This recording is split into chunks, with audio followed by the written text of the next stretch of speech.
And we're good to go. Perfect. So I'm trying to do a couple things at the moment. Obviously, we are going to have our soul reader, Amanda. She's going to be joining us in just a couple of minutes. Give us like 5 minutes for that. I can kind of hear Amanda in our headphones. No one can hear her? No one else can hear her, No, right? no one can hear her yet, yeah. This is fun. So, Carla Marie, you explain what's going on because I'm going to set up the shot that we have coming up. Okay, so a few weeks ago, I did a reading with Amanda Rieger Green on her podcast called Soul Sessions, and she and I had been talking because she wants to get into doing some readings on Twitch, maybe even getting her own Twitch channel. We just we started a hype train in the middle of this, so that's exciting. By the way, we are not going to be taking shots today. I don't know. I feel like that's not appropriate for some reason. I don't know. Okay, and so we decided to get Amanda on. Now, we were going to do this 2 weeks ago. Yeah. And the craziest thing happened. There was some time zone confusion. We were getting Amanda on, and she emailed us in the morning. It was like, guys, I can't get on. We're like, all right, we'll just do a regular show. Yeah. We show up, and none of our cameras worked. So we didn't even do a show that day. It was just bizarre. Is Amanda responsible for that? Maybe, but I think it was a little bit of Mercury in retrograde at that point. So we do have some people lined up. So everyone who is joining today has reached out and said that they felt comfortable coming on, giving their name and their birth date on the show. And they all have their order. So if you haven't been contacted, you're going to be just hanging out watching today. Yes. And for the record, I believe the chat is on subscriber only. And we did that because we didn't want like randoms coming in here and trying to take over the chat while we were actually trying to do some like serious stuff. So if you are one of our EMHs and you've been around for a while and you're not subscribed, that's fine.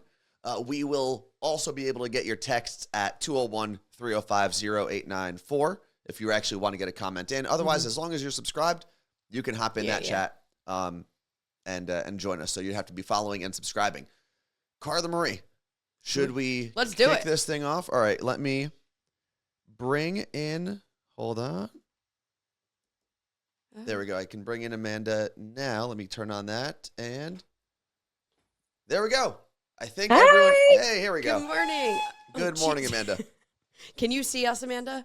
I can see you, and I can see myself too. So, all right, good. Perfect. And I mean, everything is going to be reversed for you, but you got to kind of ignore that part. It's going to be real hard to read the chat backwards for you, but you won't need to do that. I don't think you'll need to. Good morning. Thanks for hanging out with us. Good morning. It's so exciting to be here. I'm so happy to reconnect with Carla Marie and meet you in person. Well, virtually, Anthony. Yeah, and I've listened. So what I did the other day was I was going to listen to your podcast with Carla Marie. Yeah. And I started, and very quickly I was like, you know what? I'm going to turn this off because I don't know. I wanted to experience like this whole thing live with everyone for the first time. So because I do also have questions for you, Amanda. Gotcha. And my first question, well, actually, why don't you explain to everyone before I start asking you what you do and what a soul reader is, what a soul session is, all of that stuff.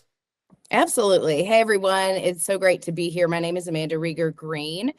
I am a claircognizant and precognitive. So yes, I'm highly psychic. I can see into the past and into multiple future probable outcomes. I've had this gift since I was very young, but it took me a long time to understand and fine tune it, and a lot of pain, a lot of fear, because I thought everybody could hear everyone's thoughts. I would be in business meetings.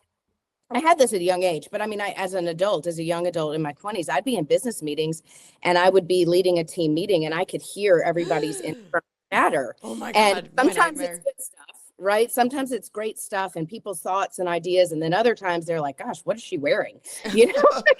So, I mean, it's not so fun. It's not that as fun as it sounds. But I've always had this gift, and it took me a while to recognize how to begin to utilize it and interpret it. And I've always been into human development, human potential, people development. And when I recognized that I could harness my gifts, tap into someone's higher consciousness, and reflect back their highest path forward, their highest path of evolution, it was when I started to get very clear on my voice. I'm also a psychic medium. So deceased loved ones come through. And early on, when my gift was developing and I was getting the courage to communicate this stuff, I'd be on an airplane. I'd be in the grocery store and there would just be dead people showing up. And I mean, it was scary. Wait, when you say that, does that mean you saw them? No, the way Oh, that okay. I'm not super clairvoyant. I mean, I can see things, and that's clairvoyance when we see Okay. things. All of Right. us have intuitive gifts, and usually we have one or two that are more heightened than others. Mine happens to be claircognizance, so I just know things. I get downloads of information very quickly, or clairsentience. I feel things. I can feel energies in bodies. But like if I'm in the grocery store and somebody's, dead mother is coming through, and I'm in the, vegetable section, the produce department, they start to bombard me with information and energy. And then I get preoccupied with that person. And I'm like, this is a stranger. Yeah. I What don't do want you to do? talk to them. Do you ever go up to someone in that situation? I used to do it quite a bit. I have better energetic boundaries now where when I'm out in the world and I'm doing things, I'm like, hey guys, this is my time. I do this professionally and as my avocation, but I need boundaries. However, when there's a spirit that is coming through or a message that needs to be delivered, they will not let go of me. And usually there's some ethics involved in spirituality, mediumship, and psychic abilities where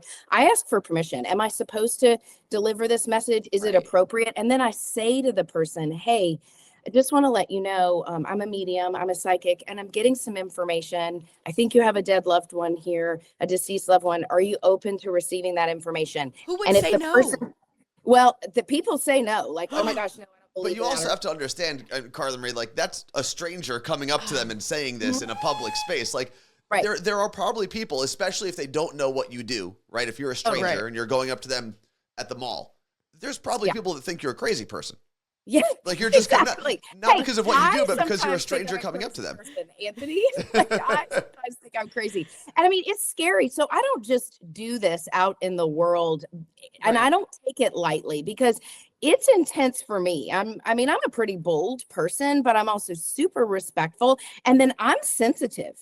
Like if, I'm a Libra, so it's like we don't like criticism and feedback and our feelings get hurt. So it takes a lot for me. But if a spirit is saying there is a message that needs to be delivered, when somebody says yes, I found very early on when I would deliver those messages and stuff would come through that I could never have known. It wasn't me. I just move out of the way and spirit and God starts coming through. But when I would share the messages, this person, their world would shift. Like Oh yeah.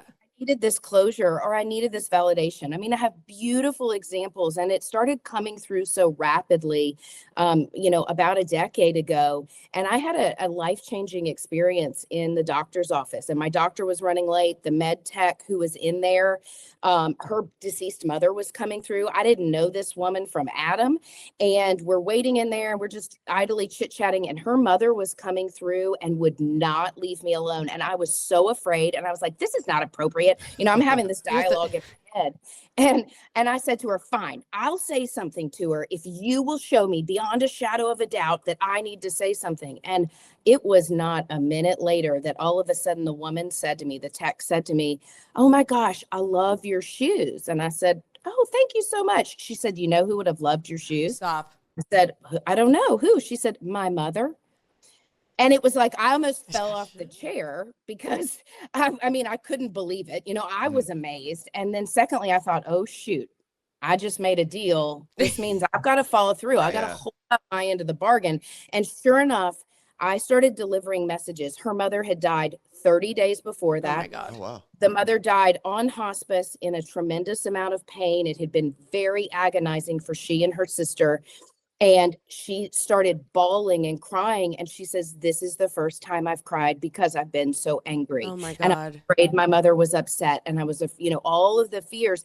And I mean, we embraced and hugged. And I walked out of that doctor's office that day thinking, this is a God-given gift that I am here to share and cultivate. This is not about me. This is about me being able to connect people, not only with their loved ones, but with their personal meaning, Oh, yeah. purpose, guidance. It's so much more than, am I going to get married next week? Those are not really, I can answer that stuff sometimes, not all the time, but that's not where my soul is. My soul is about what is your meaning? What is your purpose? What are you brought here to learn? How are you going to grow? And how are you going to achieve that and find happiness, meaning, fulfillment, growth, evolution, all of those things. So I know we have a couple people that are lined up that you're going to do a kind of shorter versions of soul sessions with. We're not going to do an hour with every person. But I have a couple rapid fire questions for you before we get into it. Okay. First, you had mentioned that sometimes people, what do you say? People come to you, voices come to you. How would I say? How would I? It's more like like it's almost like if you put a USB port in a computer, it all starts coming through very Okay. rapidly Wow. in code. And I've learned through sounds, memories, information, feelings, numbers, analogies, metaphors, memories, all that stuff. And I've learned to translate it very rapidly. So when that happens to you, and let's say you're in a public space or it's not a great time to do this, Yeah. how do you like shoo away a person or a voice, or how do you say like, get out of here? A lot of times I will just say, hello, this is my personal time. Like, Amanda is important. Amanda has authority right now. I need to be present. I can't be scattered. My energy can't be scattered. And I will sometimes just bring my aura in. I bring Okay. I visualize it. I know it. And I say, I am available to be present here.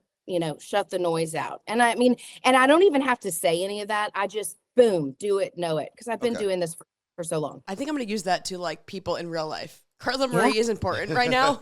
Please should. leave me alone. So the other question I And had. hey, Oh, sorry. that works when we're developing intuition, because we all have intuition, and it's learning how to develop it, because this is how we not only follow our gut instincts, our heart, but our intelligence. And when we fuse that, we can be unstoppable and tap into unlimited potential. But developing your intuition also requires learning healthy boundaries, and not just verbal or communicative boundaries, literal boundaries, but energetic boundaries. We're always attracting and receiving energy.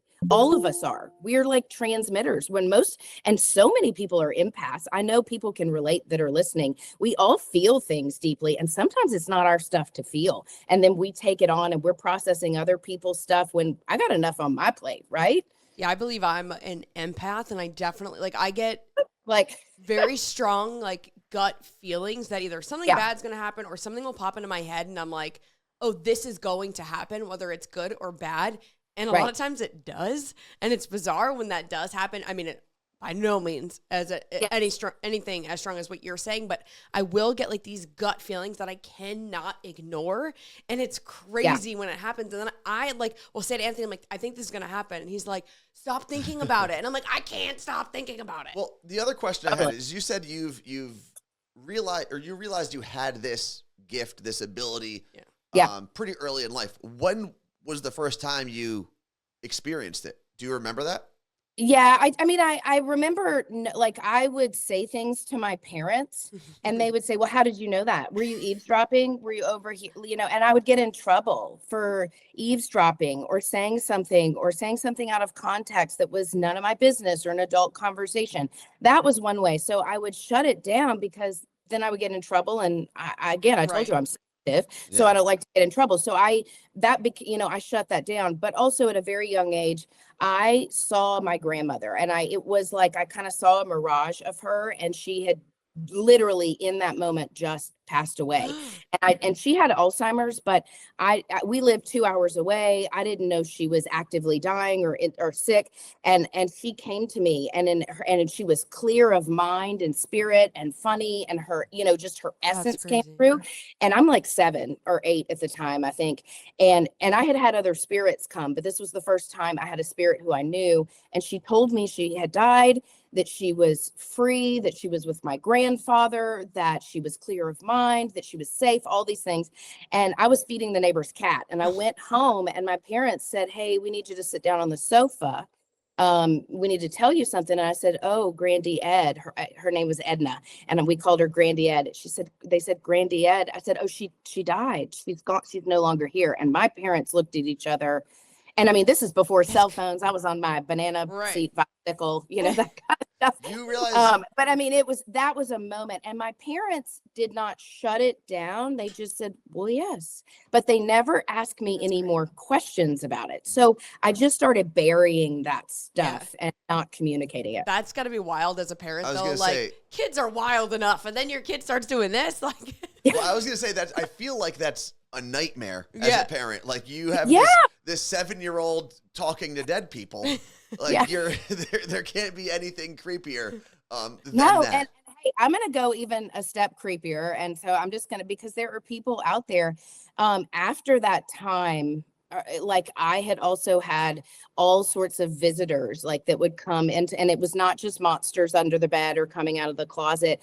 I can remember having beings and they weren't Nope. scary, but by all means it'd be shadowy coming into my room. And years later, and this is a wild and amazing and miraculous story.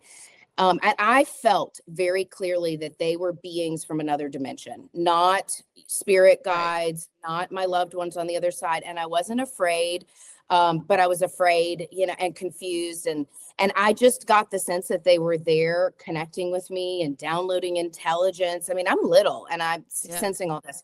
Well, years later, I was working with a child, and I sometimes work with parents and children because children we have incredible gifts that we shut down. And I was working with a child, and it was amazing. Like we had all this telepathic, the child and I, communication before I got to their house. And the mother said, "Oh my gosh, she's been talking about you all morning." And she had never met me. She said, "I know where she lives." And she described my house and our property to the mother. And then she said, "Yeah, Amanda and I were last night. We were at house number 12 at the end of the block. And we were talking about this." I mean, all of this stuff that was blowing my mind. But anyway, I get to the house talking to the little girl, and her mom says she won't sleep at night. She's freaking out, and she's describing all these night terrors and things. And I said to the little girl, I said, "Hey, do you put all your stuffed animals around your bed and then make like a barrier with your pillows and all these things?" And the mother's jaw drops, and the little girl says, "Yes." And I said, "Can you go get me a stuffed animal that looks like what you've been seeing coming out of your closet at night?" Because I knew, like, we were having the same visitor, same thing. And she comes back with this crocodile. And the shadowy beings that I saw were super tall, and they kind of had crocodile, like reptilian heads. I know this is crazy. It does sound wild. It's wild. But literally the little girl comes out, and the mom said she keeps seeing things coming out of her closet. They kind of look a little scary, like this crocodile, but we had this similar experience, and it validated. It took me, I mean, here I am in my late 30s, and I thought, I made that up. That didn't really happen. And it had happened multiple times, and I never told a soul because I thought I was nuts. Right. And then here I have a 4-year-old repeating back the same thing. And it's times like that when I don't have to know perfectly, but you just know. And we were able to set boundaries for her and say, "Hey, y'all aren't welcome in my room. I'm safe," things like that. And girl is extremely psychic. Like today, it's been years. So let me ask you a question. Well, I'm gonna have one quick question before we go to our first person who you're gonna do a soul session. Are you trying to get out of Amanda reading? Well, I feel like it's I'm kidding. 8:25 already. I feel we do. We have people waiting in the chat, but I do want to say that we got a mess because I know you can't read our chat because it's backwards on your screen, Amanda. But Mandarin Rose just said, "My son regularly says stuff like this, and I just thought he was really imaginative." So what does a parent do in that situation? Because I'm sure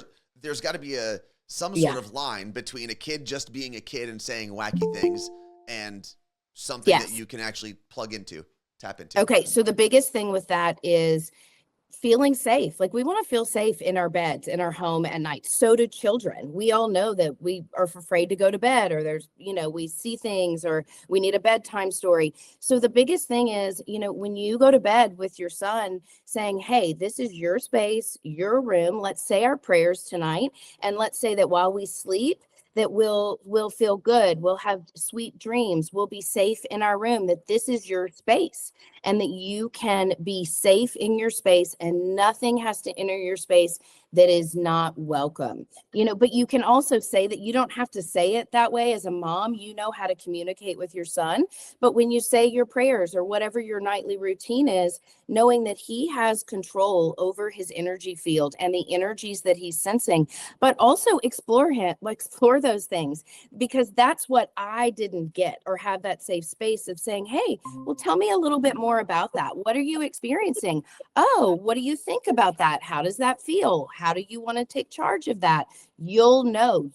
Get curious with him and hold and honor that space. But teach him how to set his boundaries, and know that he is safe, that he is sovereign, because we all are. So, which is, I feel like, probably the best way that could have been explained to a parent. Yeah, for sure. Now, we've gotten to know you very well, obviously, and we're now going to get to know And as we get someone. Our guest on really quick, if you're just joining, by the way, we have Amanda Rieger Green on with us. She can describe herself better, but she's a psychic medium, soul reader. You can find all information about Amanda at soulpathology.com, and she's going to do some readings for some of our listeners and viewers who signed up previously. So if you're just joining, these people have agreed to do this prior. So sorry. All right. Well, first up, Martha, can you hear us? I can. Can All you right, hear me? perfect. Yes. Yes. Oh, let me fix that real quick. Hold on. Sorry. The view popped out, so we can't see Amanda, but hang on one second. All right, Martha, since we can hear you, tell Amanda your date of birth. Wait, did we lose Amanda? No. No, I'm here. I'm Oh. here, guys. Hey, Martha. Oh, I know what I Hi. did. I changed How the are view you? by accident. Hold on one I'm second. doing God. well. How are you? I'm doing well. How are good. you? Good. Thank you. It's good to Okay, meet you. what's your birthday, Martha? January 13th, 1983. Okay. What's your question? I kind of just want to know, my husband has been gracious enough to allow me to be a stay-at-home mom for almost 9 Ah. years. So I'm kind of I have some passions and stuff I want to pursue myself and just want to see if that's something that I see in the future of happening for me. Absolutely. And one of the first things that they're showing me about you, and by the way, whenever I say they is your soul. They is your higher self coming through. It's not your guides, your loved ones. They is just the way that I see your soul, your consciousness, your essence. And the first thing that they're showing me is you are a freedom seeker. You like change. You like new things to focus on and focus your awareness on. I mean, you are so good at jumping in and figuring things out, and you learn things quicker than other people. But when you're not learning, when you're not challenged, you get bored. And it doesn't mean that you're not challenged as a mom and as a wife and with all the things on your plate, but you want something that is yours, that engages your senses. So that's why you're feeling this call right now. And there's that stuck energy. And one of the things that they're showing me too is, you're really good at jumping in and taking charge and figuring things out. What are you passionate about? Because they're talking about developing your passions, because you've worn so many hats. All of a sudden you're like, what is my hat now? When am I passionate? When am I excited? What is for me, not for my husband, not for my kids, just for me, that I get super engaged with and motivated around? Is this making sense? It is. It's funny that you say that, because my church just hosted a golf tournament for my kids' school, and I was kind of spearheading it and kind of just Of course you were, prepared. because you're so good at that sort of thing. But I want to tell you something else, because this is important for you in moving forward with this. Yes, you're excellent at managing, orchestrating, leading, spearheading, and like lots of moving parts. You're so good with moving parts and finding the quickest way forward. But the thing is, when it's tied to something important, like doing this golf tournament with your church, where you were raising money for a certain cause, when it has a higher cause, a higher aim, it gives back. That's when you're excited about something, when you get to orchestrate, manage, spearhead, and it's something that gives back, that does some kind of good. You're very altruistic, and you have this, giving heart. But right now you've been giving as a mom, as a wife, as a daughter, as all the things, because family is important to you. But right now you're like, I got to give back to me. And that's actually an exciting place to be in right now. Is this ringing true? Yeah. Yeah. Yeah, very much. Okay. One of the things they're showing me too, as far as you moving forward, because how did the golf tournament go? First off, Really, really well. I It was love really it. I love successful. it. Okay, here's the thing. It's not like you have to go get a job next week, but get in with the church and get in with them with fundraising initiatives, where that community is already familiar to you. So it's not like you're building new community, because sometimes that can feel exhaustive to you. So it's like, get in the communities where you already have a foothold, you already have connection, and you already are invested. You're big in, if I'm invested, I give my heart and soul. So your church is a natural place. And what's kind of amazing from that is, I feel like you'll end up doing or engaging in a couple of other fundraisers. And then all of a sudden, people may start coming to you saying, hey, you did such a great job with this. Would you help us, with this project? And it might be stuff at your children's school. It might be church related, other community events. And here's your challenge. Here's where they're throwing the gauntlet down. This is so important, is knowing when you are confident in your skills and abilities to be able to charge for the value of your time. Biggest hurdle as an entrepreneur, been there, done that. But Yeah. they're saying for me to clearly tell you, you can do a couple of more charity events, get your feet wet, hone your craft, develop this part of your identity, but also knowing when it's time to say, yes, I can do that. Here's what the budget's going to be, but here's my consulting fee, and here's what I charge to come on. And that's going to be, you got to summon your bravery, and you're brave, man, but brave for you is a different thing, right?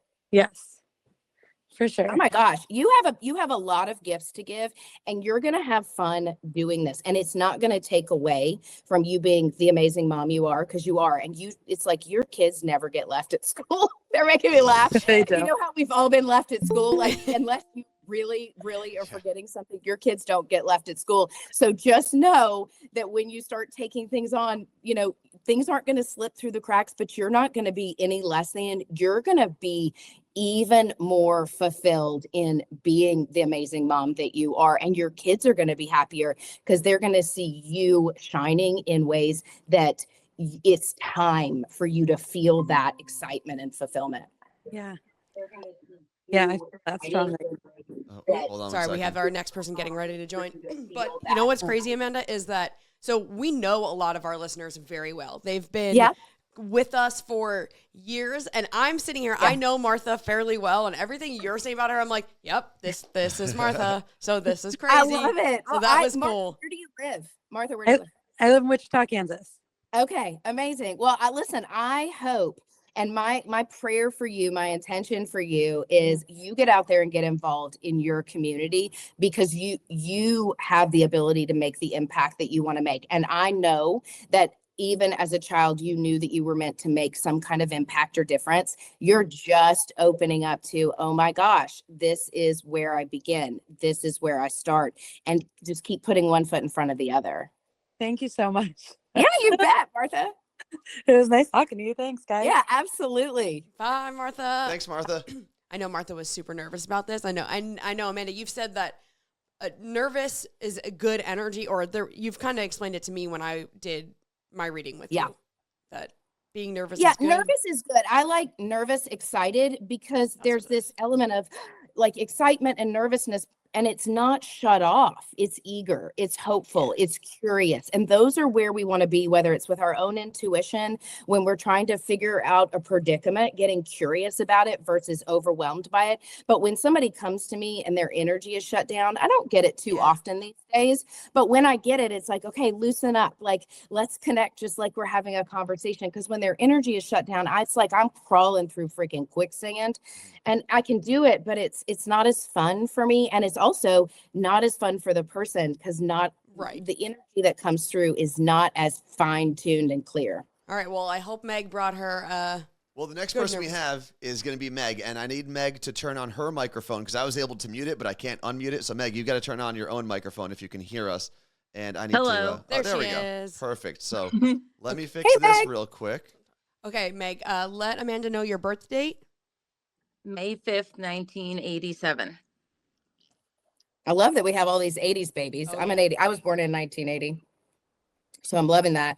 Okay, Meg, what is your question? So I'm kind of at a crossroads with my job right now. I'm not too happy. And I work for a great company. It's my job itself. So I just want to know, what should I be doing with that? Like, I'm very confused at the moment, I guess. Yeah. Listen, this year and next year the rest of this year and next year are very important for you creating change. And I know you're a Taurus. Okay. So one of the things we love about Taurus is y'all are grounded and stable, but sometimes you're stubborn to change, right? Like that's clear in your energy field, but that's not what I'm alluding to.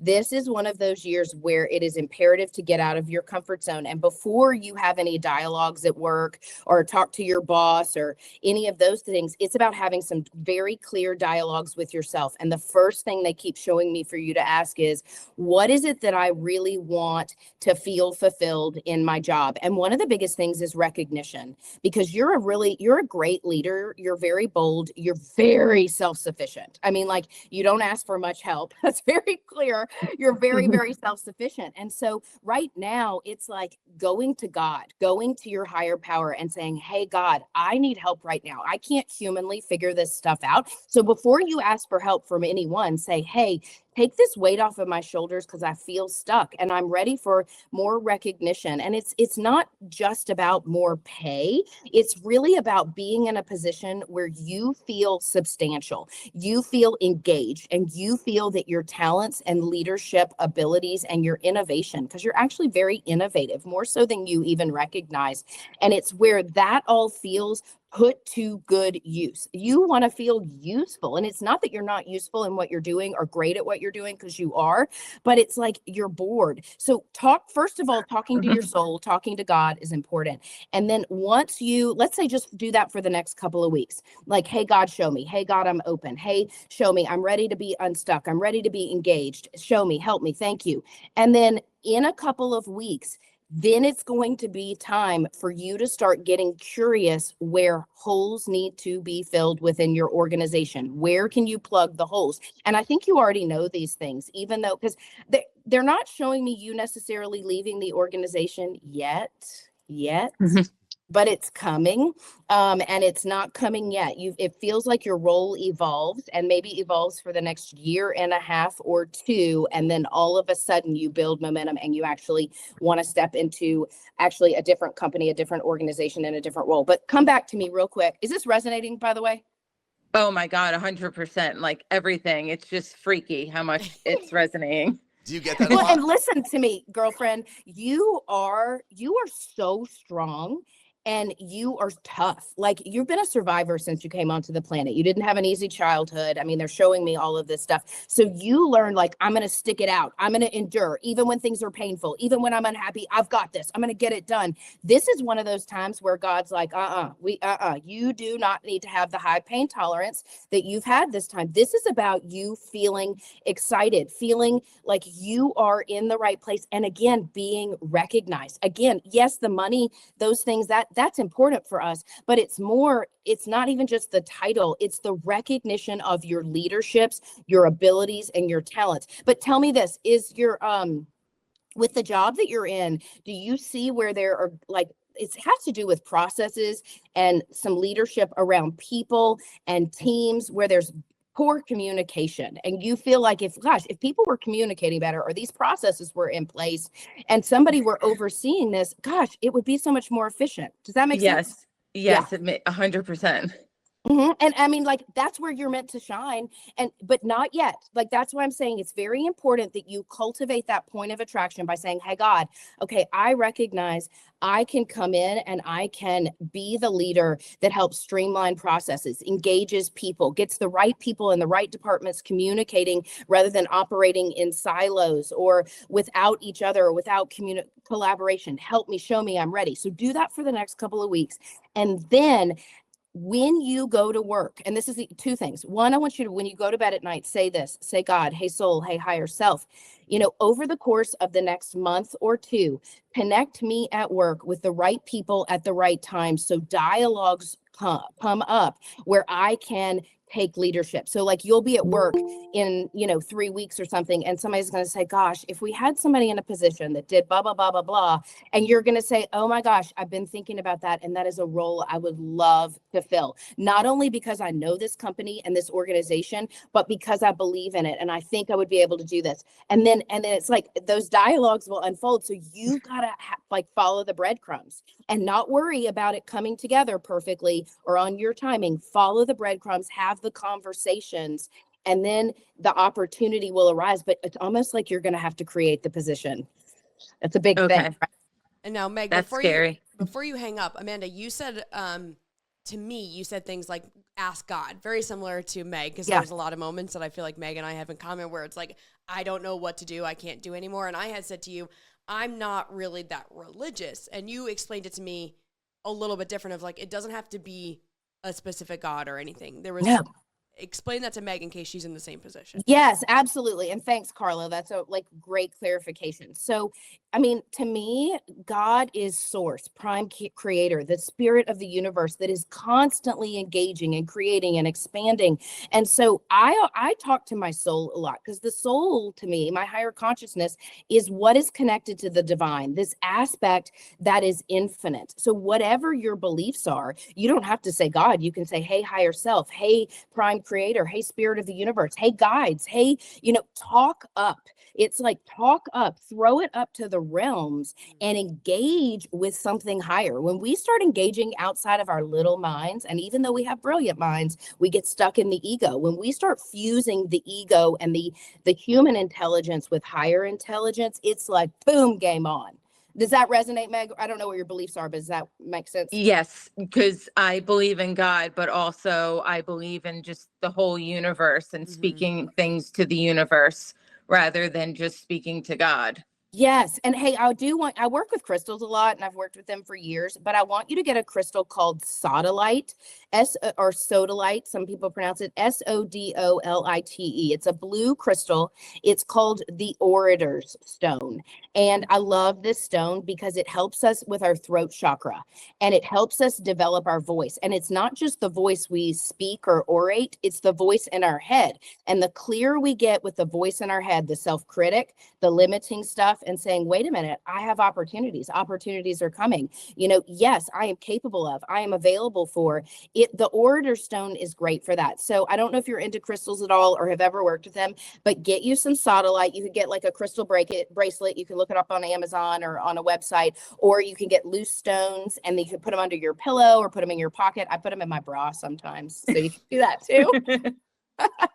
That is awesome. Anyway, I think that's a great stone for you to work with. And then maybe some citrine. Citrine is a stone of empowerment. And once you get your solar plexus, your seat of empowerment, working with your throat, and what's between that is the heart, by the way. Once those two start, that energy starts aligning, you will feel more guided and directed. You will feel you're in the right place at the right time and can use your voice, assert yourself, and get out of your own way of the fears of, what if somebody says no? What if somebody says, no, this position isn't available? It's not about people saying no. It's about you asking the questions, you asserting yourself. I'm super excited for you, because this is going to develop into more over the course of the next 3 years. You're just taking the initial steps, and they're exciting. Initial steps are scary and terrifying as heck, but they are also really important. And that's where you are right now. And I'm excited for awesome. I know. All right, Meg. Sorry to cut off this awesome thing for you, but we got a whole lineup of people. So you're the best. Thank you, guys. Thanks, Meg. Bye. All right. So what I'm going to do now is I'm going to bring in. We keep losing Chris. I'm going to bring in Bridget for a second. But Bridget, when I bring you in, just mute your microphone. So I can bring Bridget in here. And if Chris comes back in a couple seconds, we will bring him in first. Bridget, you can hang out on the line. It's all right. You want to flip him? The order doesn't matter. Okay. So Bridget, you can turn on your microphone. Let's see if that pops on. I know there's going to be a little bit of a delay. There we go. Can you hear me? We Yes, can we hear can. you. Hey, Bridget. Hi. What's your birthday? It's January 9th, 1991. Okay. What's your question? So I kind of have two questions that go into one. So about 3 years ago, my mother-in-law suddenly passed away while we were on our honeymoon, and she always wanted to be a grandma. So we're kind of struggling with infertility at the same time. Okay. What is your mother-in-law's name? Nancy. Oh my gosh, she would have been such a good grandmother. Yeah, I know. She just said that to me. She said, gosh, I would have been like the most amazing grandmother. And you know that. And you were close to her. You were very, very connected to her. Your souls have known each other for lifetimes. And that's sometimes rare, for a mother-in-law, but you've known her through lifetimes. And she wants you to know, she says, first of all, even though I can't physically be there to be that amazing grandmother and spoil my grandchildren, two things. One, I will be the angel on their shoulder watching out for them. And she says, I will make sure that they are taken care of. But she says, right now, the infertility stuff, and I totally relate to that. I've walked through it, and it's a massive piece. She's talking about adopting. Like, she went straight to, it's almost as if this, and it's not 100%, but it's pretty spot on. It's almost the act of saying, okay, I want a child no matter what. Like, we're ready to have a child no matter what, because she's saying the in vitro route, we had a failed one, so it was rough. Yeah, she said that stuff is going to be a lot of pain, heartache, time, and money. She says, and there is a child out there that needs you, that is meant to be your child. And she says, go after it. But what's interesting about that is I almost feel like, and she's clarified for this for me twice, that you're going to have a biological child and an adoptive child. Like, it's almost like you go out, you make the steps forward to adopt, you find that child, it all comes together. It's not an easy process, by the way. And then, whenever you least expect it, you either end up getting pregnant or something like that happens. So that is coming through. Your mother-in-law, though, is being very clear that you're not alone, because you have just like cried in the corner multiple times, like really afraid you're not going to be a mother, and you really want to be a mother. But now you're like, am I not cut out for this? Is something wrong with me? Is my body? I mean, you've asked all those hard questions. Thank you for being so vulnerable. Is this resonating? Oh yeah, for sure. I mean, yeah, I mean, like, my heart goes out to you. Rough. Yeah, I know. And guess what? You are not defective. There is nothing wrong with you. Like, I know that, like, we just feel that stuff, and your mother-in-law is wrapping you up in so much love right now. And she is a kind of a no nonsense lady. She's tell it like it is. She's tell her I'm wrapping her up in love. But if she doesn't know that she is perfect, just the way that God made her, just the way that she is intended to be, there is nothing wrong with her. And I'm going to see to it, because she is intended to be a mother in this lifetime. And she says, go after figuring out. But she says, you don't have to go through all of the money and the heartache of all the IVF, all the stuff, because it feels like it's not right timed right now. Yeah, we've already spent like thousands, and it's been really hard. So to know that she, wants us to go that route after we debated it for so long is nice, because without her, it's been really hard. I know it has. I know you miss her very much. I mean, she was like a mother to you. Not everybody gets that in a mother-in-law, and your souls are very connected. And she says, I am right here fighting for you.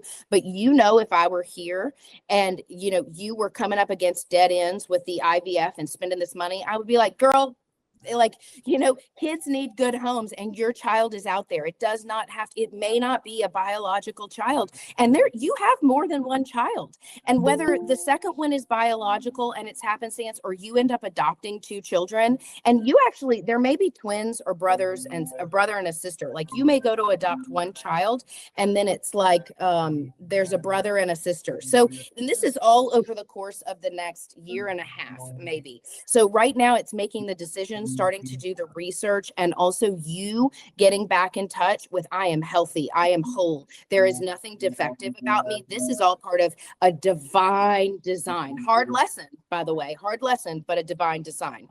All those drugs really mess with your emotions in your body, and you just don't feel like yourself. And thank God for my husband, helping me through this all. Her son is amazing. Yes. No, you have a great husband, and he loves you no matter what, but you're like, I don't want to feel crazy with all these hormones, and you're not crazy. And I'm saying that like really like respectfully, because I know they're showing me that you're like, I'm crazy. Like, I'm not myself. I'm on edge. I'm irritable. I'm, and then you take it out on your husband and he loves you. Yeah.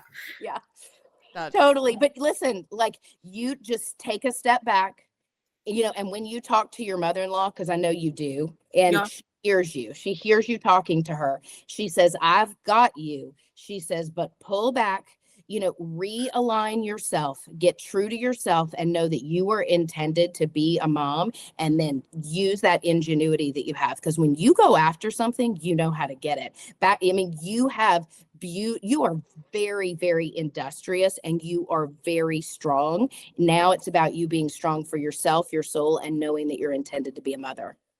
Thank you so much. You're welcome, Bridget. Oh my gosh, keep me posted. Okay, I will. Bridget, thank you very much. I know that was probably a lot.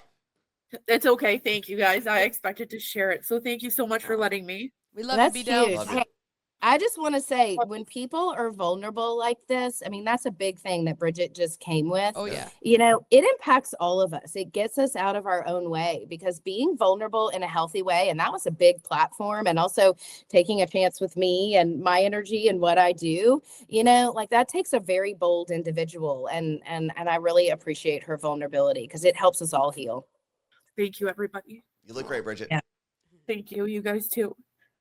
All right, Amanda was probably just like, what do you mean? You could see her? So you look great is something that we, for 7 years now, started with on the radio, where we would say it to our audience who would call in, even though we couldn't see them, and they would yell it back. And it's now turned into, I mentioned this in my reading, but we have an apparel line, which shirts that say you look great. We have to get you one.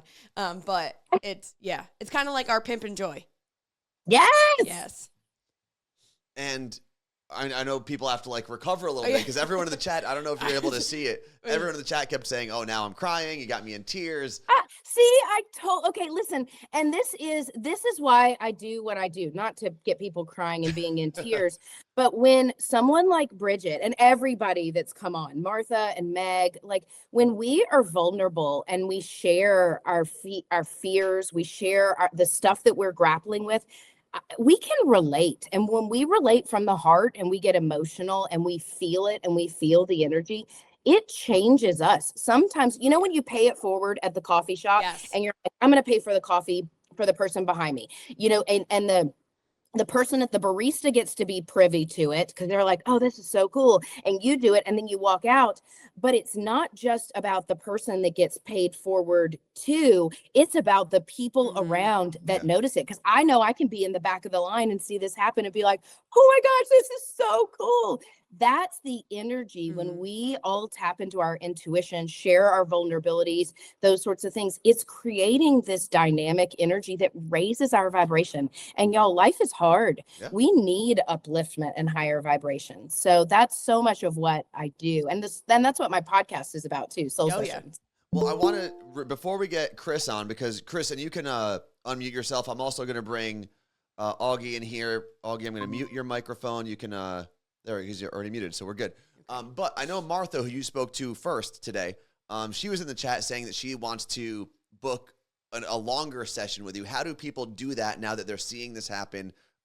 Maybe they were closed off to it before, and now their minds are open a little bit. What do they do? Yeah, absolutely. You can, anybody that wants to connect, my website is soulpathology.com. I will let you know I am booked out about 5-6 months in advance. And I've been that way for years. So it's kind of like you book and always trust the divine timing. So if you do want an individual session, just know that there's a little bit of a wait. It usually works out. But that being said, I offer lots of tools and resources, and my podcast is a great resource if you know, you can't make the investment, or, you know, you don't want to wait that long as a way to engage and develop your intuition and listen to readings and all that sort of stuff, and really interesting conversations too. And your newsletter and Instagram. Oh yeah. So I know my newsletter and Instagram. Yes. They're sharing it in the chat. I know Claire just did. Thank you. Soulpathology.com. You can click it right there. And then also Amanda's Instagram, same thing. And then sign up for the free newsletter. I did. So. And whoever's watching this on YouTube later on, those will be in the description of this YouTube video. Now, we do have Chris on the line, and I will let you do your thing. It's you and Chris now. Hey, Chris. Hey, how are you? What's going on? What's your birthday? June 11, 1980. Ooh, I'm in 1982. I'm not at 1982. I'm 1980 as well. Also, yeah. Okay, what's your question? So in the last 12 months or so, I've taken on a lot of responsibility, sort of professionally, personally, financially. And I sometimes wonder whether I'm up to the task for it to, you know, kind of keep everything in the air and keep everything going. Oh, yes. And first of all, you're extremely empowered. You're a very bold individual, and you are an amazing, like, multitasker, let's call it. Not everybody's a good multitasker at doing things well, but you can be dealing with tons of stuff and have tons on your plate and show up for it and do it well. But you are exhausted right now. And for me to tell you you're exhausted is very unfamiliar to you. And it's almost like your system is like, I'm just lethargic. I'm weary in life, and you're afraid. And listen, and none of that stuff is like to scare you or freak you out, but like you're like, God, I'm exhausted. I'm overwhelmed. I'm so responsible. I get all this stuff done. Am I going to be okay? Am I going to have the abundance I need? Yes, you're going to be okay. But this is between now and December, January. It is imperative that you dial it back. And I'm about to tell you something that is funky, okay? Because this is not hardwired into your brain, and it's not hardwired into mine. But I've had to practice this before at different junctures in life. This year is a year where good enough is good enough. And you're a great individual. You're not a good, you strive for greatness. You go above and beyond. This is a year where above and beyond is going to deplete the heck out of you. So it's a year where you say, okay, I showed up today.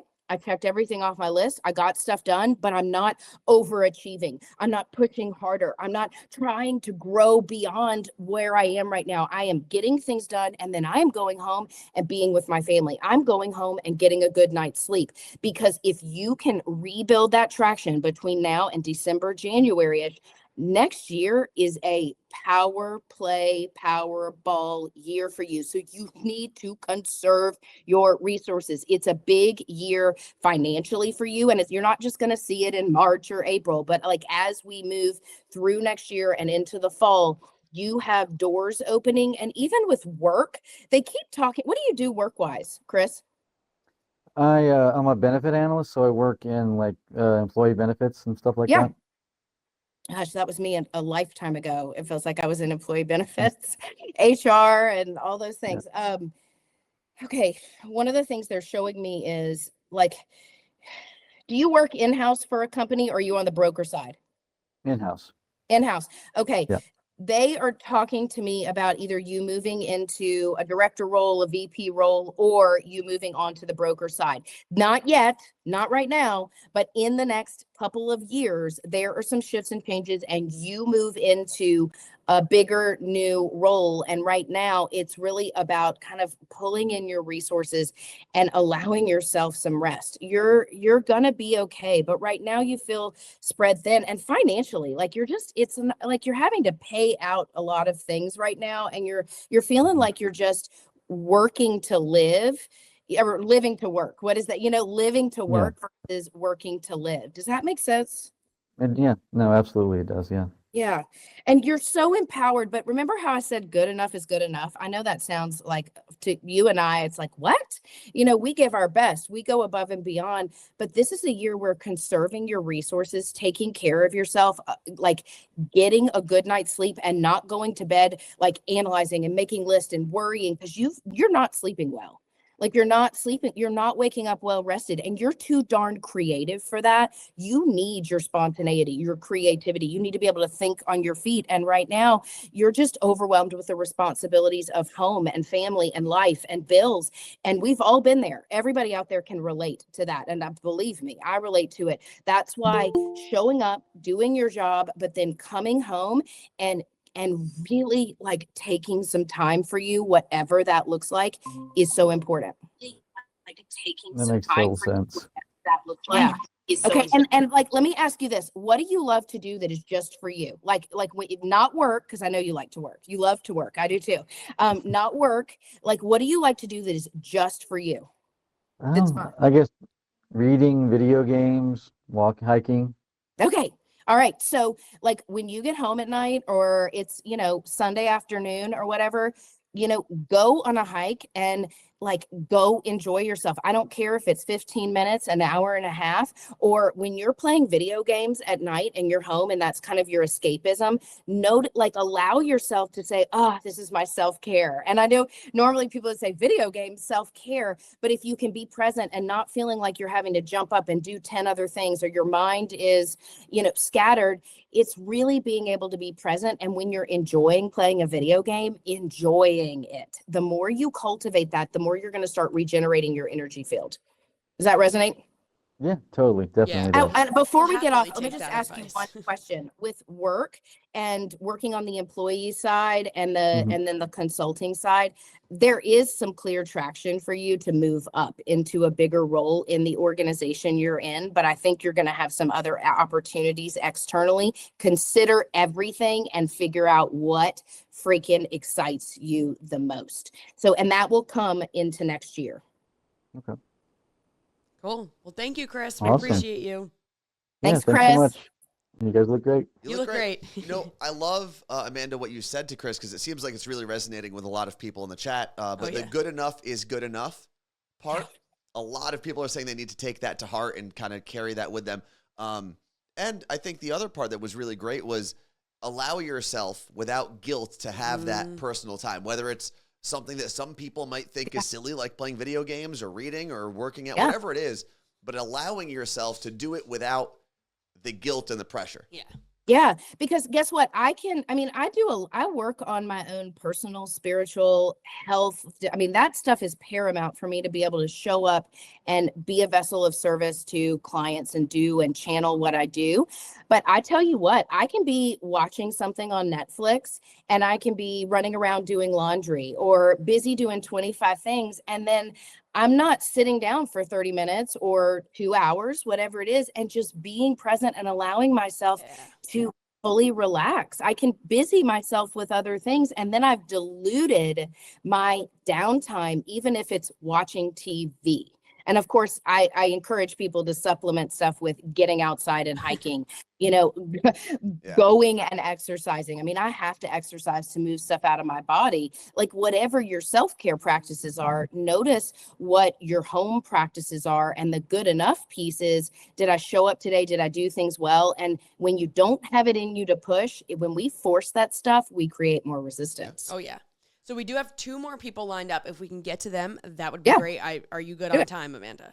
Yeah, I'm good. Okay. Perfect. Well, we're going to go international for this one. Yeah, we have Augustine from the Netherlands joining us. Augie, if you could unmute yourself for us. I don't know if he can. There he is. Hello, can you hear me? We can hear you. Hey, Augie, I love the Netherlands. Oh my gosh. It's like one of the most beautiful places. So many bikes. Of course, of course. And if you do come, let me know. I will. Thank you so much. Thank you all, Amanda, Anthony, Carmen Marie, for this opportunity. It's crazy. My question is my birth date first is the 3rd of February, 1998. So I'm not an 80s baby. I'm a 90s baby. Okay, I'll take it, 90s baby. There we go. My question is super, super specific. So I've been in a job for about 1.5 years, and I have my contract right now is up until January 2024. Don't really like the gig, so I've been applying to different roles. My question is, will I move from the company and get a different role? Yes. That was quick. Yeah, yes, you are. It's going to take a little bit longer than you want, but you have a beautiful ability to be in the right place at the right time. I want you to know this about you. And if you think back over the past, when things get chaotic or you get stuck or you get frustrated, once you start taking a little bit of action, whether it's redoing your resume or setting a boundary with a friend or a coworker, once you take healthy action or action towards getting yourself unstuck or out of the rut or feeling entrapped, because sometimes you end up feeling trapped. Once you do that, it's like opportunities come almost out of nowhere for you. Does that make sense? It does. It really does. Like this, for example, and yeah, it does. It's okay. So I want you to remember that, because one of the other things in your energy field is getting like aggravated. And listen, I get aggravated all the time. Like, hello, we're human. But getting so aggravated that you just stew in it or you storm out. So with this job, here's the big thing is no storming out, which you're not going to do. You're a really cool guy and you're like super, super engaged. And you are freaking smart, Augie. Like you're like brilliant. You're a really, really smart guy. So part of, and sometimes because you're so intelligent, it feels like you can feel like a fish out of water. I mean, I see you, I get you. Like, I'm like, you are not a fish out of water, my friend. You're exactly where you're supposed to be. So with a new job, the thing right now is making the most of where you are. So performing, doing well, and not taking that job home with you, like in your mind or in your heart or your energy field, suiting up, showing up, doing well at work, and then starting to network and make your contacts. Something feels like it's coming together in February or March. So even though, yes, your contract is up in January, and it's going to come together almost at the last minute. You're going to be biting your nails and like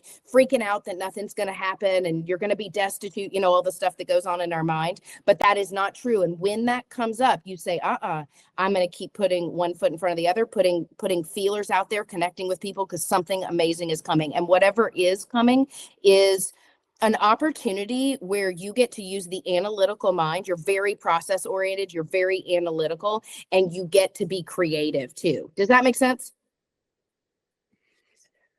Yeah, it does. Sorry, I just need to take a moment because for me right now, I've really been breaking down a lot of things, and I've been very analytical and very process oriented. And I've seen that it's been coming up in the last couple of months, and it's just actually a really great way for my brain to work. So Yeah.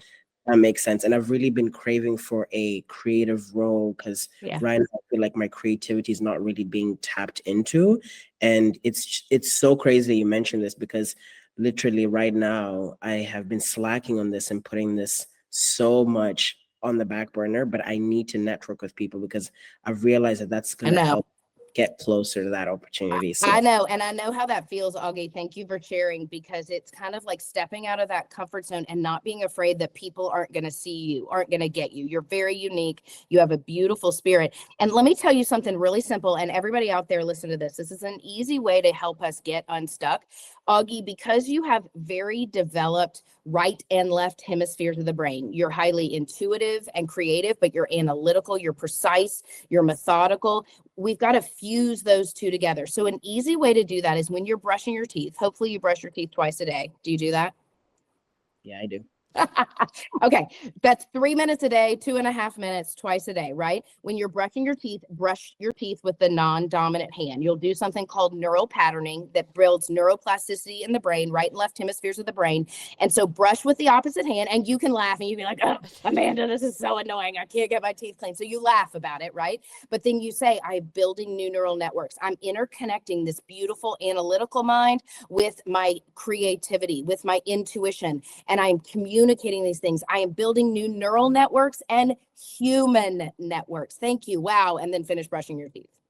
You know, and you say that in your mind, and you don't have to say any of it perfectly. And anybody out there, you can say your own intentions, but work on that neuroplasticity, because the brain, once it is functioning and harnessing and firing and wiring with new muscles and new neural pathways, you will also find yourself in the right place at the right time, or communicating things differently or better or more aligned, more authentic in your new networks, in your new groups of people. That's amazing. Thank you so much. Okay, we're You all bet. we're all Okay, brushing our teeth get out backwards there, tonight. make networks, and keep me posted.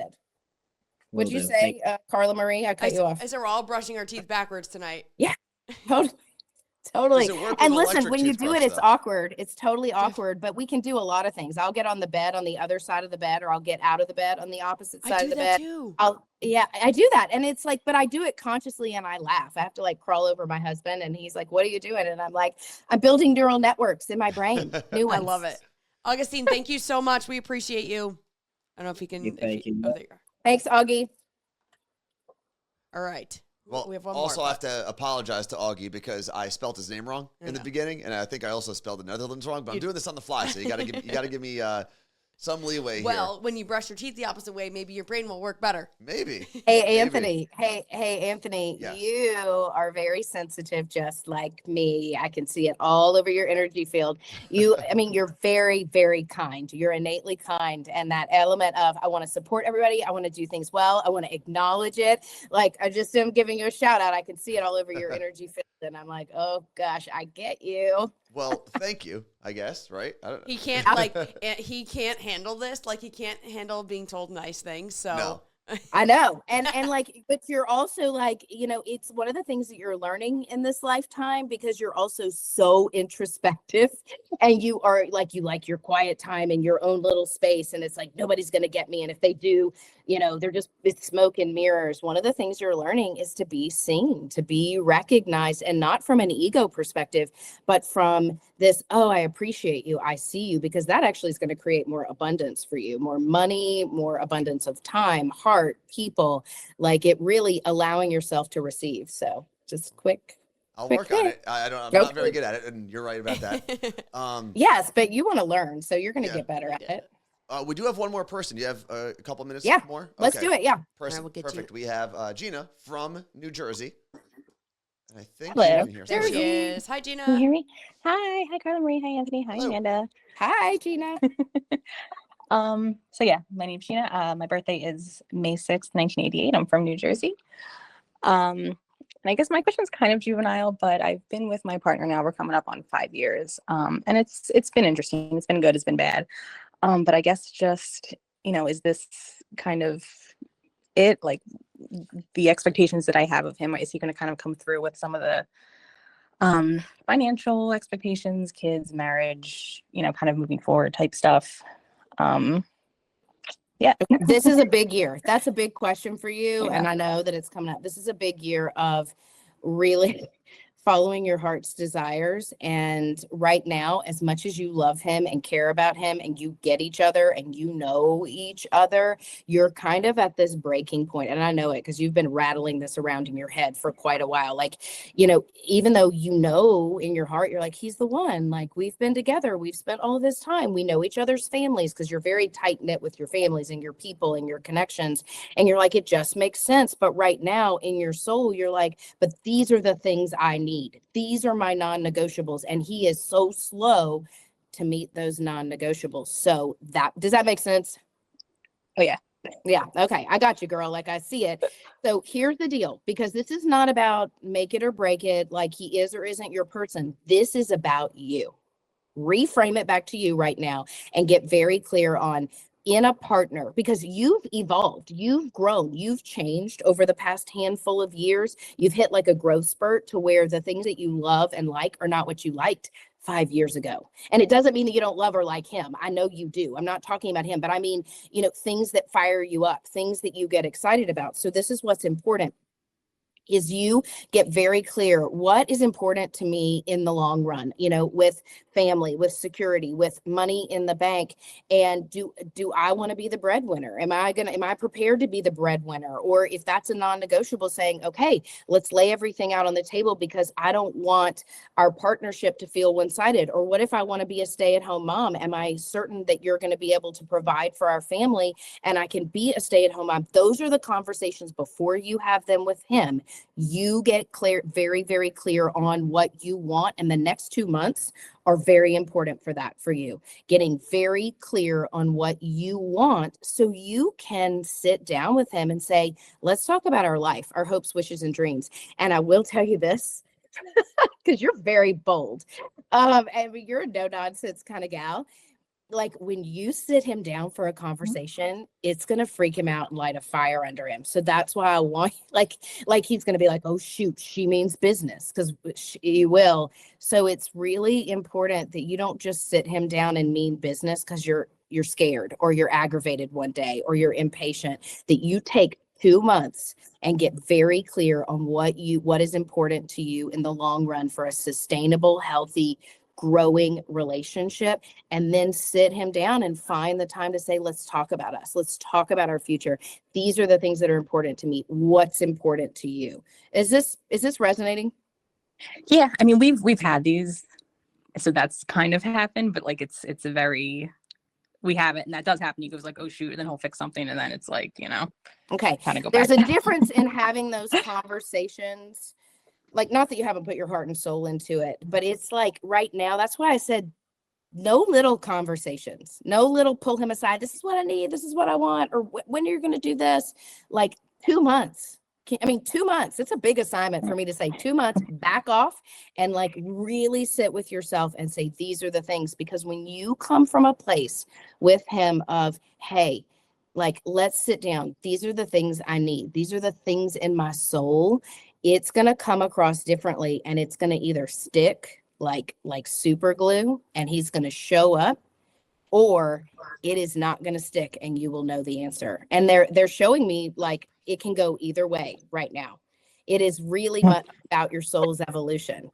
And so that's why the next 2 months of getting very clear and then sitting down with him and saying, here are the things I need and want. And if he can't or won't or isn't capable of following through, you may get to say, okay, like, is it time for a change? And those questions are kind of like, they're already coming up for you, but they're going to get more intense. And you're very much compatible. Like there's a lot of compatibility. There's a lot of love and connection. So it literally can go either way. And I mean, we have free will, but it really depends on are you really going to stick to what you want? And will he be able to hear you and follow through on that? Or are you going to stick to what you want and then be brave to say, maybe we need to make some changes? That's a big question. It sure is. I know, but listen, you got this, and you are intended to enjoy your partner and have love. And we can all go the long way around and stay in relationships or settle. And there's nothing about you settling with him or like it's not, because he's a really good guy and he loves the heck out of you. And he's funny. He's really funny. He's funny. Like just kind of like quirky, like he just has a sense of humor that both of you get. And he grounds you in a certain way. So there's so much beautiful capability, but it's a time where it's almost like he's got to like suit up and show up, or you're like, I can't do this anymore. It's time for me to take a risk. Yeah. All right. Yeah. Thanks. What a question to end on, Yeah. Gina. Also, Yeah. That's not a juvenile question, Sorry. by the way. That was not very juvenile. important. Ginny, you still there? Yeah, I'm here. I got a question for you. What's up? How do you, because I don't think we've really asked anyone how they feel now that they've gone that. And I think this is the only question we've had where, the paths could go positive or negative depending on how you view the situation. How are you feeling in the moment? I mean, it's very like, yes, you're right, Amanda. But we just have such a very, and I know everyone kind of says this, but we just have such a unique relationship that like, I feel like I need to make it work no matter what. Listen, and I'm going to like, this is what your soul is firing back at you. Remove that language. I feel like we need to make it work. I am in like move that away. And that's not a criticism because we all do this stuff. I feel like I need to make it work. It's like, wait a minute. I love this guy. I have a lot invested. We have a weird, quirky relationship. It's unique. Show me how to evolve it.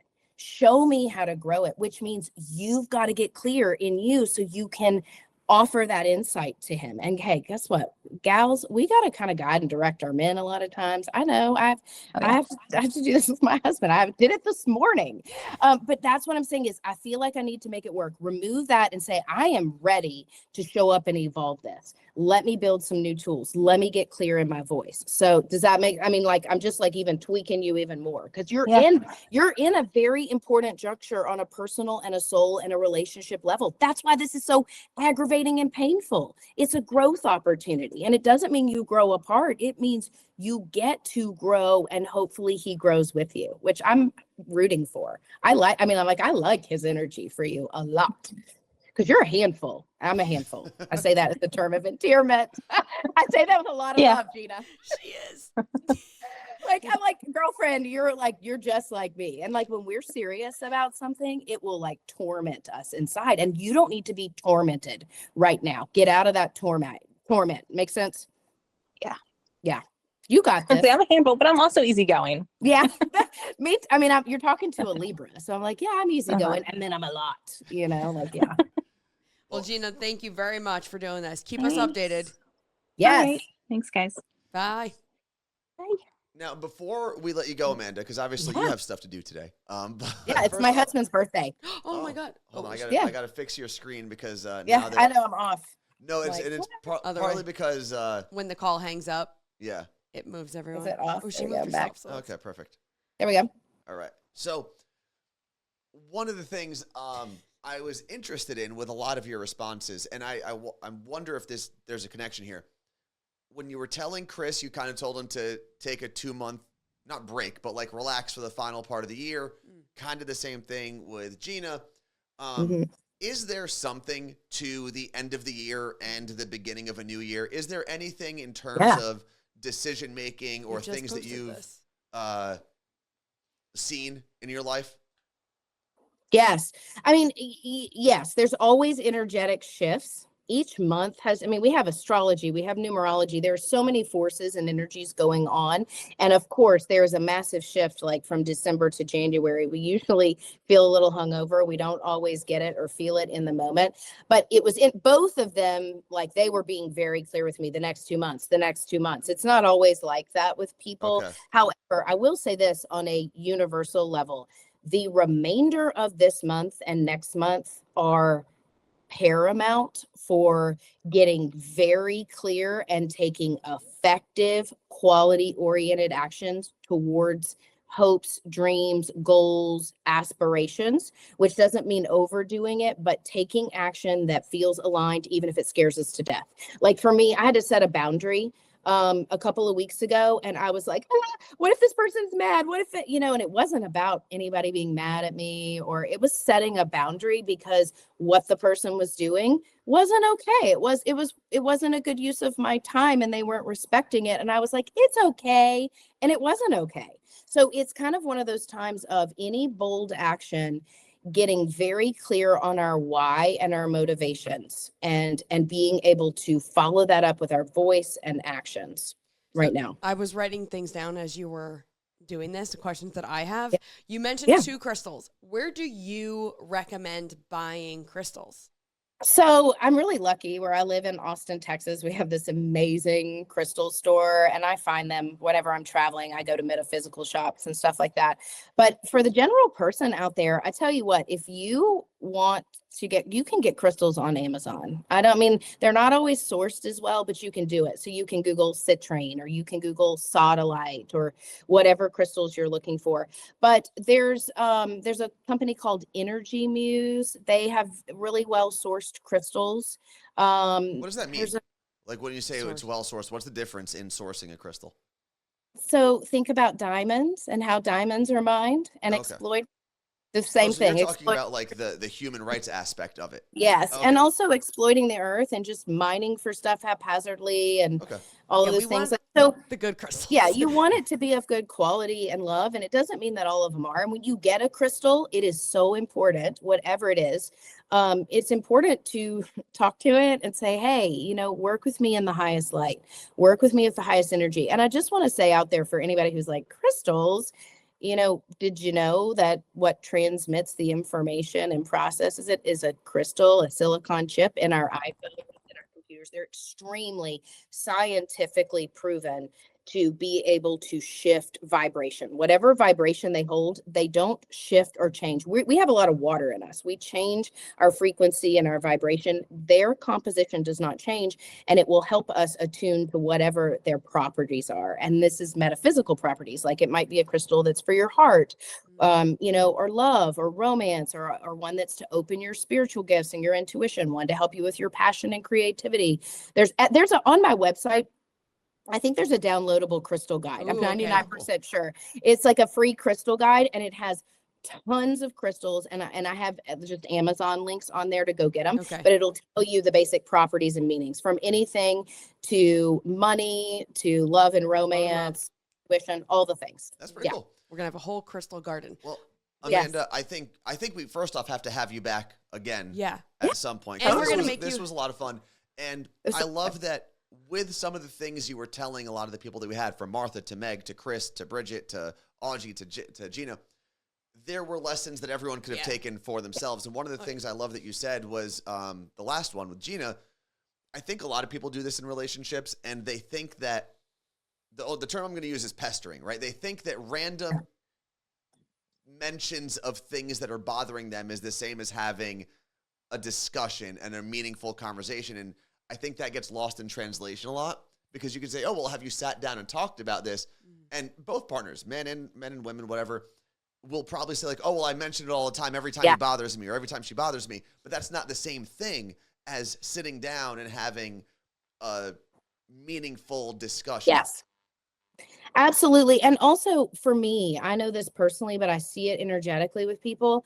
A lot of times we end up having conversations with family or loved ones or in an intimate relationship or with a boss from a place of fear or aggravation, or we're forced to, rather than really fine tuning what we want and doing it from a different energetic space. Because I do that all the time. And I know when I'm in a space of love or clarity or pure positive potential, and my motivations and my energy is more aligned for growth, healing, upliftment, and I approach something that way versus coming from a place of fear or reaction or, oh, I'm so exhausted from this, really. And that's fine tuning, recognizing your energy field emotionally, mentally, physically, physiologically, and energetically.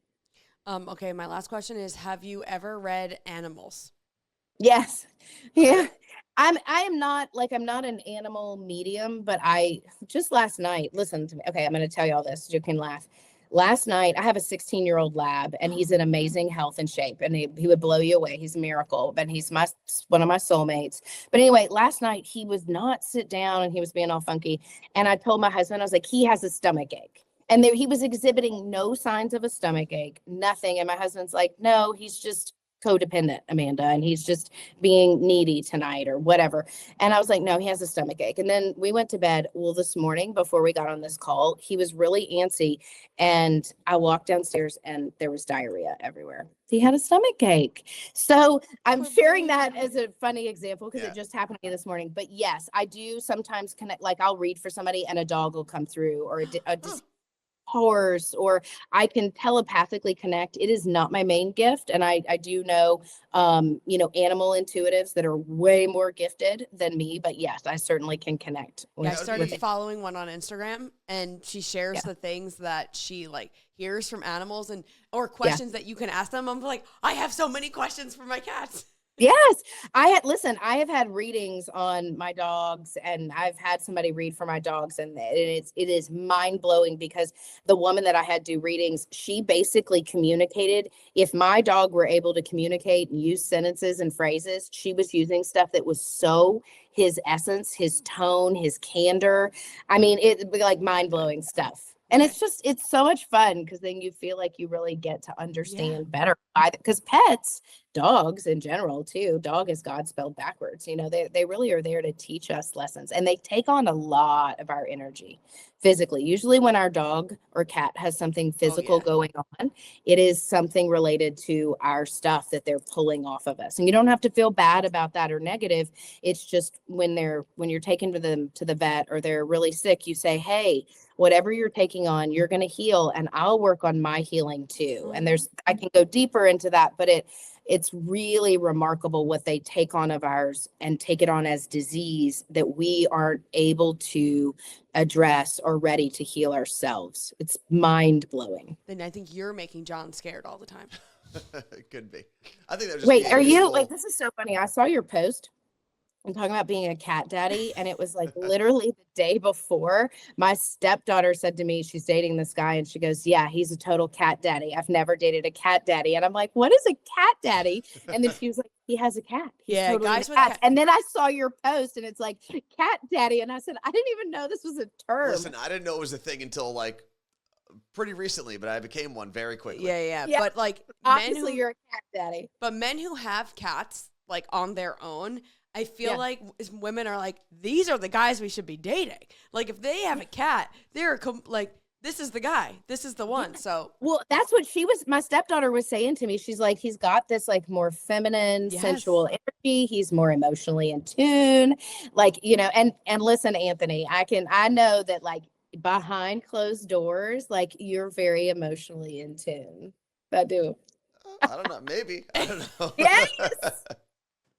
You're so freaked out. See, your energy, I can read you, but I'm not going to read you because I'm not going to put you on the spot. But you are a different day. I don't mind. You're very deep. I think I agree with that for the most part. Yes. Yeah, you're funny. You put up a guard. Like you have gone emotional on. Whoa.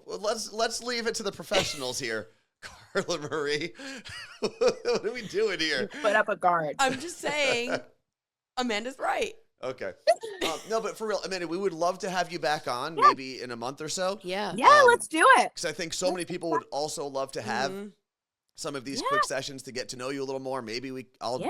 I don't know, not open up more. Maybe you can do something with me. I don't know. But I also have questions just how like you live life. Yeah. Because I think it's so Yeah. fascinating. And we wanted to help you set for up sure. your. And I mean, like, I definitely have. I mean, I dance to the beat of a different drum, but it's also so much of what I do spiritually and my gifts. I find ways to communicate them very practically. I mean, I have, like I told you, I started with that story outside of the box about probably the weird entities and stuff in my room. And I'm not afraid to communicate that anymore. I used to be, but I'm also super spiritual and sensitive and in tune. And I just want people to recognize their own potential, their own abilities, their own innate gifts, and tap into them for greater happiness and healing and peace and all the things we're intended to open up to that can be so challenging. You know, I don't want to speak for them, but I think all the people that we had on today would probably agree that that's how you made them feel today. Hopefully it is, at least. Yeah, I hope so. And then we're going to set up Amanda's Twitch channel and get things going. Yeah, I think this would be I know, we've phenomenal talked idea. about that. I really I love being able to do live readings and take callers because there's only one of me, and I have clients and I've worked with clients for years. And I do quite a bit of consulting and stuff with corporations and organizations and things like that. I have other, engagements where I use my abilities and gifts, but there's just one of me. So being able to read and to share things with people on a bigger scale, it's so much easier to be able to reach out and support more people. That's awesome. Well, thank you for being here today. Thank you for spending thank so much freaking time with us. For sure. And making this happen. We appreciate you and your time, and enjoy your husband's birthday. Yes. I took the rest of the day off. So Oh. I've got a few work things to do, and I'm going to go hang out with him. That's So. awesome. Well, enjoy yourself again. Thank you so much. And we look forward to having you back on. And if you want to check out Amanda, the website is right here on the screen, soulpathology.com. Thanks, Carla Marie and Anthony. Bye. You look Have a great, good day. Amanda. Bye. Bye. That was so much fun. She's still here, Tones. I know. She's muted, though. Oh. We're good. Okay. Oh, we're good. I'm hearing voices in my head now. No, we're She good gave now. it all to us. How did you feel What do you mean? witnessing that? It was Because I cool. was like, It was cool. I love I it. think hearing, because the interesting thing about just having people on the phone or audio wise through Google Meet, I think you hear emotions differently because you're less focused on the visual, so you hear parts of their voice that you normally maybe wouldn't have paid attention to. And specifically, I felt like I heard a voice change in Martha. Obviously Bridget as well. That was a big thing to open up about. But hearing people have these realizations about themselves, thanks to Amanda, was really, really cool. Yeah, I feel like I'm also warming up to the whole crystals idea. okay. Well, I'm not full board crystal buying yet, but so our friend Elizabeth, who works with Amanda, yeah, messaged me and said animals love crystals. They like to cuddle next to them. So we have ours in like a window that the cats can't get to. I'm gonna take them down. I don't even know what them are. I'm gonna you don't know what them are. Yeah, I'm gonna go through Amanda's guide and figure out what they are. Because what if they're like ones we don't want? We're getting that voice one though for sure. Satellite. Okay. Yeah, I got it here. I mean, Satellite. go for it. Also, I think it's about freaking time we learned about everyone else because we've That's been true. sharing stuff about us for years, and I was like, yeah, I feel like I know everybody And now. you know what else is cool about this experience specifically for our community is it's a good reminder that we are all here having a good time, and everyone is still going through a struggle. And I think that's why this community is so important, is because this gives us a space for the most part to sometimes put our problems, leave them at the door, come here and just hang out with people who, the beautiful thing about this is you don't owe anyone in this chat anything. No. Right? No. I mean, with the exception of Angela and Des, you don't have a parent or a child in here. So you don't necessarily owe anyone anything. This is just a place where we can all just come, be ourselves, and hang out and leave, hopefully for at least an hour, 90 minutes, those problems, at the door or across your desk or outside of your phone, whatever. To that, we also all do have problems, and sometimes sharing them makes other people feel less alone. It opens things up for other people. So, man, I felt, again, when I had my session with Amanda, I was like, I feel like I just went through the Yeah. hardest therapy session of my life. And that was much longer. Yeah. How long was your session? An hour? An hour of Yeah. her just telling me all the things Yeah. wrong and great about Well, myself. and I can only imagine because, it was about, 10, 15 minutes maybe with everybody? It's emotionally draining. I can imagine how doing that for an extended period of time on different topics and jumping from one place to another, maybe getting different messages about different things, that can be exhausting. Yeah. I mean, I want to give a shout out also specifically Martha, Meg, Chris, Bridget, Audrey, and Gina. Yeah. Doing this first, if we are to do it again, it's going to be easier for everybody everyone else else. because they've seen it Especially happen. Martha. I had no idea Yeah. what she was getting into. Because I know there are people in chat who probably were just nervous to jump in right away, and maybe they're thinking about doing it the next time. So to all the people who did it first and early and without knowing what this was going to be like, thank you, because this wouldn't have worked without you.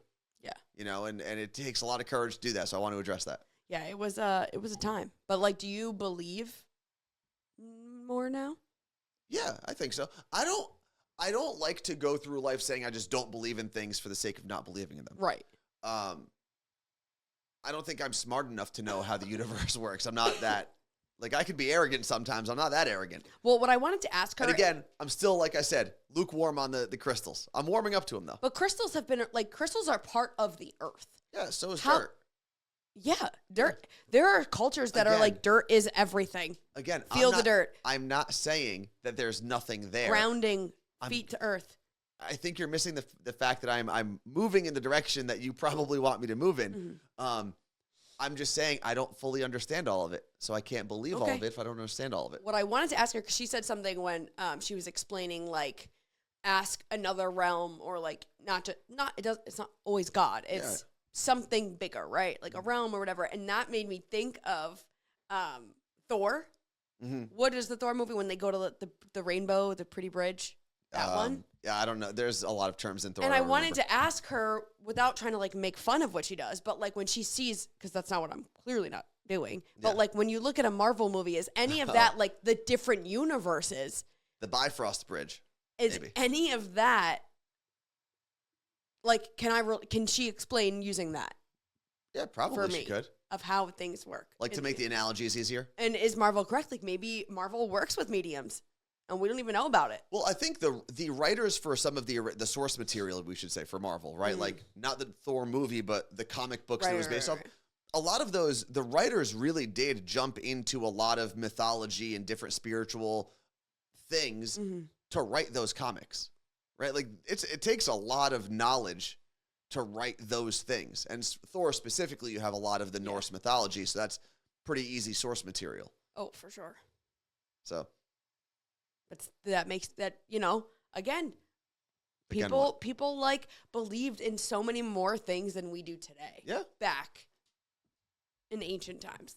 You had to, because you had nothing else. well, you also didn't have a lot of the information that we have now. True, but man, sometimes I want to go back to that time.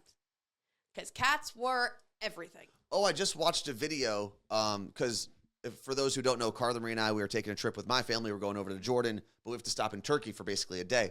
And it was a whole video There's about cats? how in Turkey, cats and dogs, Everywhere.